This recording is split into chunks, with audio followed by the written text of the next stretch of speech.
Hello and welcome to the Author's Mind. I am so glad you are here today. We have a guest, Rodney Carpentier, who is an 18-year veteran of the law enforcement profession, to which we say thank you so much for your service. He draws directly from his investigative experiences to write small town mysteries and crime procedural fiction. His duet novel, Our Lady of the Overlook, is the first in a trilogy and is set in the rural mountain communities of New York's Catskills. It's a place that he knows intimately after years of exploring the region with his wife, including completing the Catskills 3500s and the 24-mile escarpment trail in a single day. Those mountains aren't just a backdrop to his work, they are a living presence in his stories. Rodney, welcome to the show today. Tell us what books you have out and what you're working on now. Sure. So my debut novel, like you said, is called Our Lady of the Overlook. That came out the end of 2024. And I turned around and was able to get the second book in what I call the Overlook trilogy out last August. That one is called Quiet Whispers of the Overlook. And the third and final novel is about halfway done. I kind of hit a little bit of a wall where I'm at right now. And I'm hoping to have that out hopefully by the end of 2026. Amazing. It sounds like writing was not really in the plan for you. How did you get into writing? Where did that come from in your life? So I've always been a writer. I've always had that kind of that creative muscle. Just sometimes, life and necessity kind of comes into things. So growing up, I always had a big imagination. I would play out in the woods and I'd come up with these characters and these stories and I'd act them out. And then as I got older, I started kind of writing some of those things down. I went to college and I started studying English literature, and I kind of got what I call snobby. Like, I couldn't just read genre fiction. It had to be, it had to have all this literary meaning and stuff behind it. So I tried to get all literary and be, Ernest Hemingway or William Faulkner. I needed to be that. And if it wasn't going to be that, I wasn't going to be able to do it. And no matter what I tried to write, it just kind of, fizzled out after a while. I didn't really have, what I found is I didn't have a plot. I had maybe like the beginnings of a story, and I had characters. They were very character driven, but they weren't going anywhere. And when, you just have people kind of sitting around not doing anything, it's like, okay, even being the writer, that gets boring. So fast forward 20 years, it was back in 2022. I was working. At the time, I was a first line supervisor. I worked for a sheriff's office in New York, and I was working a double. I worked the afternoon shift and then into the midnight shift. So about 2 o'clock in the morning, I was exhausted and kind of just head bopping and try to just keep myself awake. And an idea passed through my head, and that idea kind of, instead of just like, whatever, it was an idea for a story, and I decided to actually chase this one down and bring it to fruition. And it kind of forced my hand a little bit. I needed to learn how to write. I had been a reader, I had studied literature, I had taken some creative writing classes, but I needed to learn how to do this. One of the major things I learned how to do was write a plot. It wasn't just the characters, it was, down to the scene level and understanding conflict and how to kind of draw things forward. And it was super easy. It was just a matter of studying what I enjoyed. TV shows and movies and things like that, and really kind of looking at the things that I liked and saying, all right, I need to write like this. And I found that once I kind of focused on that and kind of had that structure, things kind of moved a lot better for me. I love the way that you put yourself into a story that came to you, and then you applied focus. That's where so many authors lose it. They aren't able to laser beam channel their focus into their writing. Now, being a real law enforcement officer, how does that tie into fiction for you? Is that just the most natural thing for you to write? Is that still your passion? How does your day job affect your writing? Other than maybe fishermen, there are no better storytellers than cops. It'll be 20 years in July, and from day one, when I started as a New York State correction officer, and from day one, you meet people and they have stories, and they'll tell you, you never believe what happened this day. Some of them are tall tales, some of them are overblown, and your part in the story is always much more important than whatever else happened. But cops are just natural storytellers, and I kind of wanted to put that into my police officer characters, and at the same time, I also wanted the stories you don't tell, the things that stay buried. Also, we talk a lot about in law enforcement now, how to deal with the stress and how to deal with what first responders in general go through every day, and then throughout their careers, and the things that stay buried also. So it's kind of like this natural storytelling thing, but also the stuff that you don't tell everybody at the bar, or tell your family, or tell your friends about, the things you kind of want to forget. I have the honor to know a lot of people in law enforcement, and one question that I always ask them is, do you find it difficult to trust people now that you've been in law enforcement? And all of them have said yes. So do you find that kind of to be the same for you? It's not necessarily like a lack of trust. There's a lot of verification that goes along with it. There's his side, her side, and the truth. And a lot of times in law enforcement, you're trying to get to that. You get called to a scene, and there's just, two random strangers arguing. They perceive one thing as one way, the other one perceives things a different way. An accident, fender bender, nothing serious. She was following too close, and you kind of have to sort through those facts and have kind of a meter for that stuff. So it's not necessarily you don't trust people. It's just that take them at their face value, and then verify. There's a little bit more to it than trust. How do you think that plays into the characters that you write? How do you apply that to your fictional people? The main character in my story is a rookie cop. His name's Mike. His dad was the police chief, and as you go through the story, you find out that there's a lot of secrets in his dad's life that he didn't really understand. And he didn't necessarily have a good relationship with his father.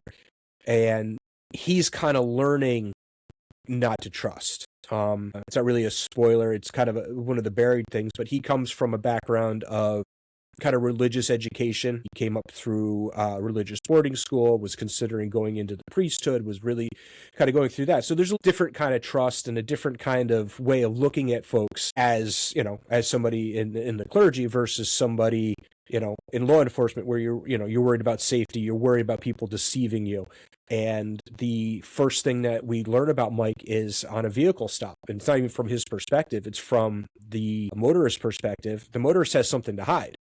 And he knows that. And as the reader, you kind of pick up on things. But you look at Mike, who's a rookie and has no idea what's going on, doesn't pick up on these things. And he's so focused on doing what he thinks is supposed to be the right thing. He's kind of missing the cues that are there. And that's kind of his story arc is he starts maybe not mistrusting, but trying to look to verify. Interesting. I think relationships are one of the most important things that an author writes. That is something we all relate to. And as readers, we need to connect. We need to say, oh, I feel I've been there, or I can imagine myself in that situation. And messy relationships, difficult relationships, those are the things that really cement us as readers into stories. Now, the Catskills are an incredibly beautiful setting. I've been there. They're phenomenal.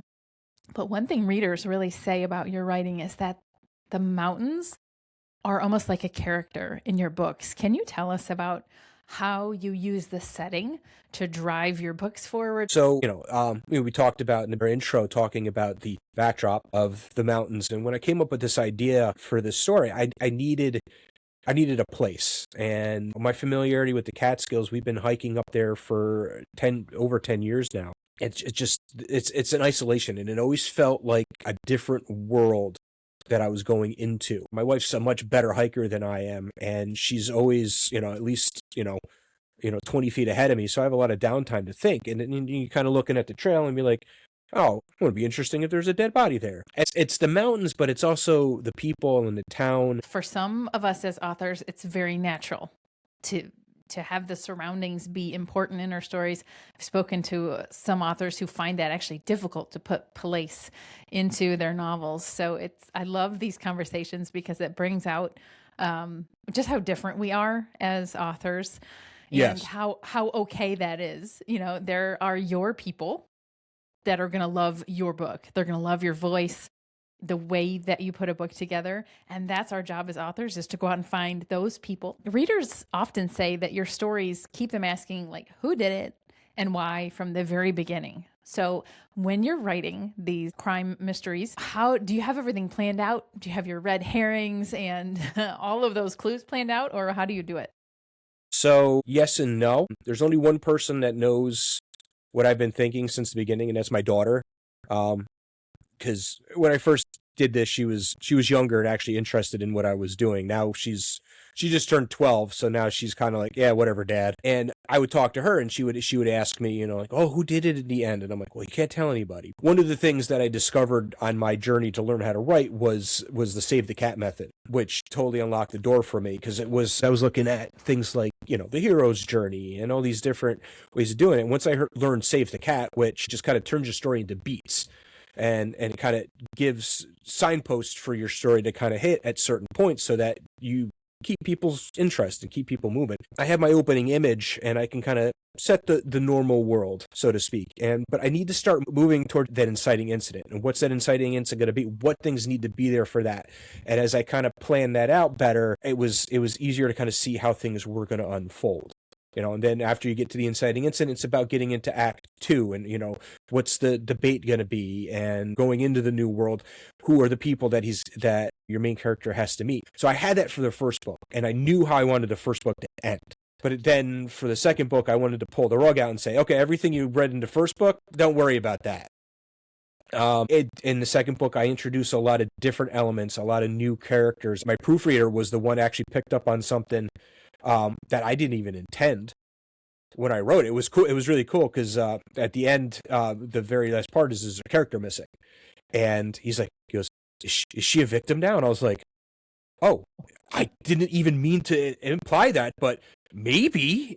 So great idea. And as I started writing the third book, I'm like, well, I'm going to continue that, because obviously that's something that somebody picked out, was this character's missing, and now I can roll that stuff forward. So second book was less planned, and a lot of what I try to do is I'll put characters together that you wouldn't expect to be in the same room, and then put them in a place that you wouldn't necessarily expect them to be.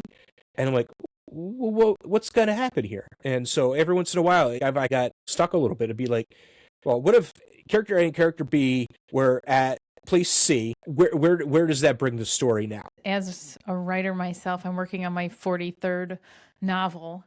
And that is something that I have scrawled across the top of my notebook for this next book, is be unexpected. Mm. And that is a part of, like, if you research humor and how do you make something funny, it's often you put together two things that somebody doesn't expect. Our brains just find that interesting, and you are putting that same theory into something that isn't humor, but it's still working because you're making people sit up and pay attention, say, oh, I didn't expect that. And as a writer, I think there isn't anything better than producing a scene where somebody wants to come back and talk to you as the author about it, right? I love it when readers pick up on things that we didn't even mean to put in there. I had my book Plunged, put it off for a Kirkus review, and got a great review back. But one of the things that they said was the main character is Jacob Carter, which is such, I find that such a throwback to Jesus Christ. And I was like, oh, I never even thought that his initial, I had never thought that until she said it. And I was like, oh, so I love those things that happen as authors. Do you have a process for editing, formatting, covers? So I'm completely independent. I believe in the 30 days off kind of thing, like finish the manuscript, first draft, whatever, just keep going. Don't go back. Don't edit the scene you just worked on. Just get it done. Get it out. Get the ideas done. It's a sketch as it is. Just get it out. And then I'll drop away for 30 days or so, about a month, and then I'll pick it back up and I'll go through and I'll go, what were you thinking? This is terrible. Yes, It's never going to work. And then you start going through and like, we need to fix that a little bit. I see what I was thinking.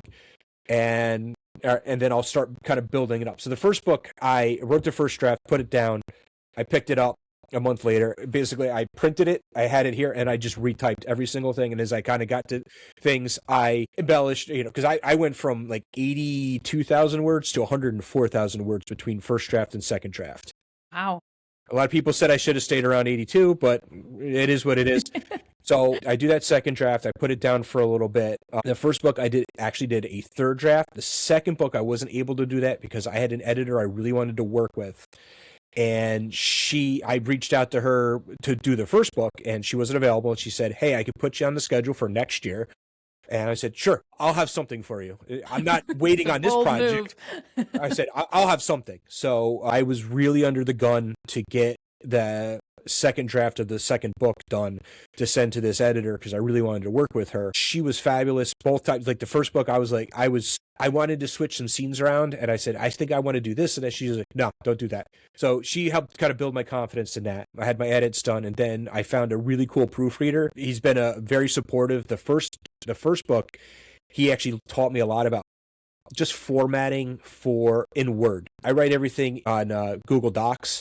That way, if I don't have my computer with me, I can still work on it. I can sign into my Google account and still get to things. But then I had to switch it over to Word so that I could send it out to folks. And he taught me so many things about formatting, simple things like the first line indent being 0.5.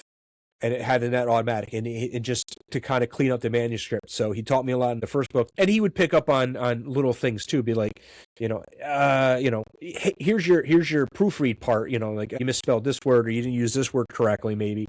But he was also kind of like, hey, you do realize that back in chapter 2 you said this, and this is a little contradictory. Like he would pick up things too.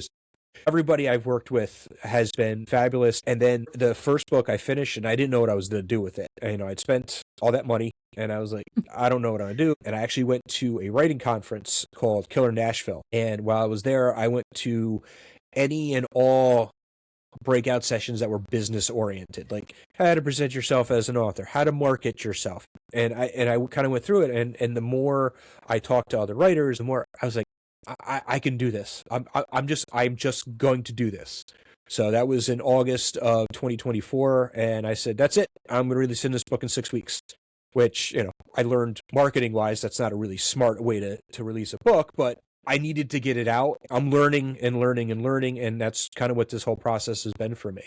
The writing part's one thing. I'm learning all sorts of different things about writing, but I'm learning more and more about marketing and how to make this an actual thing. It's a whole different hat, isn't it? I think all of us want to just sit in our little cozy room and write, but then we want people to read it too. And that requires marketing, it's a whole nother skill in and of itself.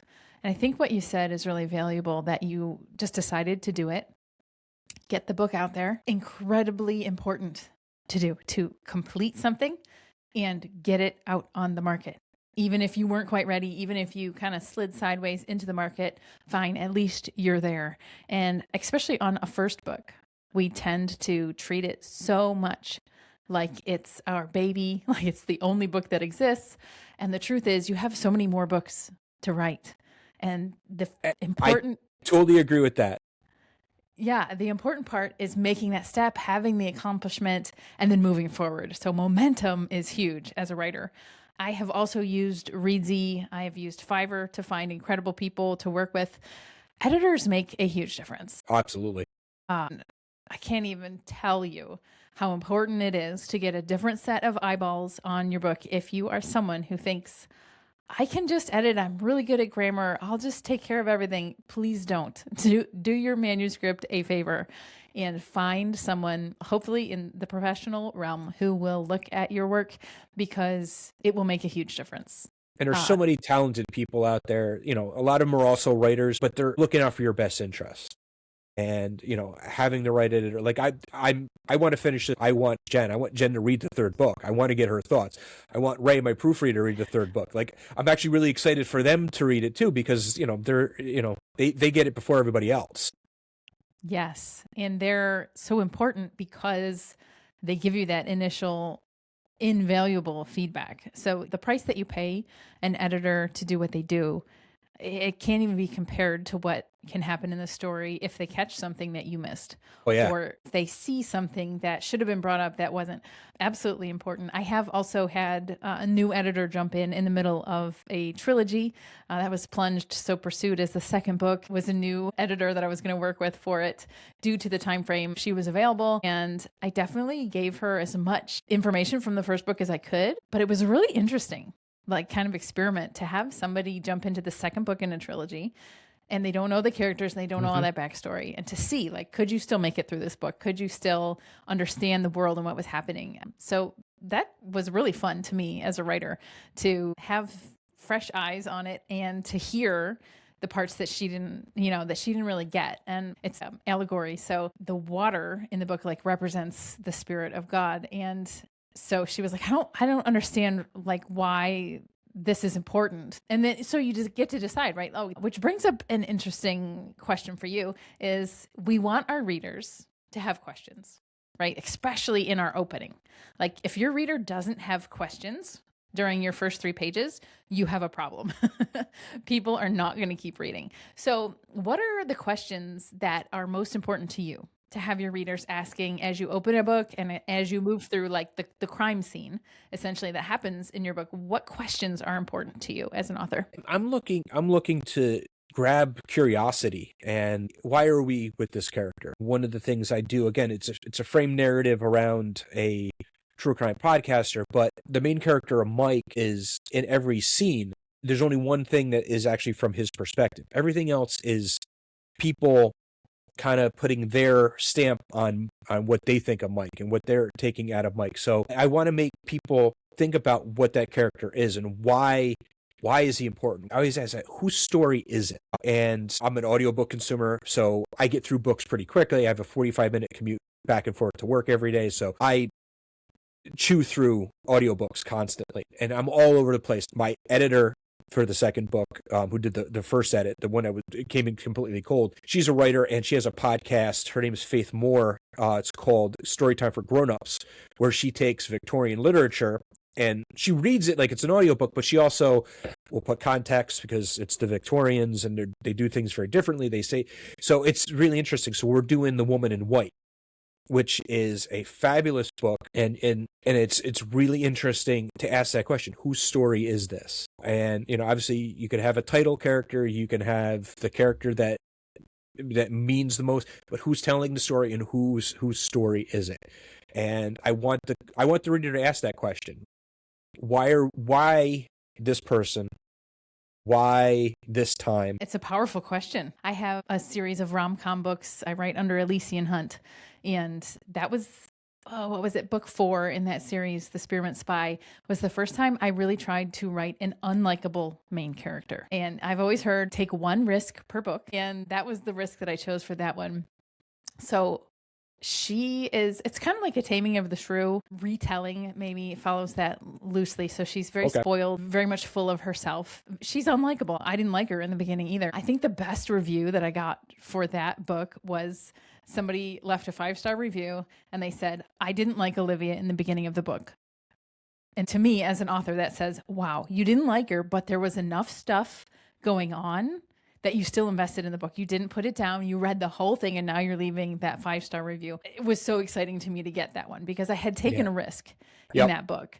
And one of the things that I did for The Spearmint Spy was like that opening line had to do a lot of things. It had to invest the reader and get you past kind of a prickly main character. So let me see if I can say this opening line.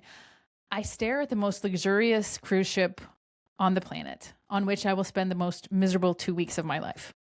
So like we immediately have a question like, wait, who would be miserable on a cruise ship, right? Like what person is this? So you immediately have that character question, which I think is important to drive novels forward. So if any of our listeners are writing books where they feel like, oh man, I'm taking a risk doing this, make sure that your reader has enough questions, enough burning questions that they have to answer to continue investing their time in your book. Now, as readers, we definitely have our suspended disbelief, right? When we dive into a book, we have to willingly say, I know it's fiction, I'm going to read it anyway. Has there been any time in your writing journey that you have felt like maybe you came to a scene where the reader was going to get pulled out of that suspended disbelief and that maybe they wouldn't get back into your story? And if so, how did you fix it? I like to just kind of branching back to what you said about taking a risk. So in each novel. So the first novel, again is so you have this framing device with the true crime podcaster, and he's fixated on Mike, our main character. Again, every scene revolves around him without it actually being his perspective, except for one scene, which I think that actually works really well, because the one scene that we get is the one where he discovers the modern day murder, at the center of it. So in the first book, I felt very safe with what I was doing. A lot of the scenes kind of, were pushing together, and it all made sense. There's one scene, I've never heard anybody criticize it. I've never read anything bad about it, but it's a scene towards the end where basically the key to the mystery, or what you think is the key to the mystery,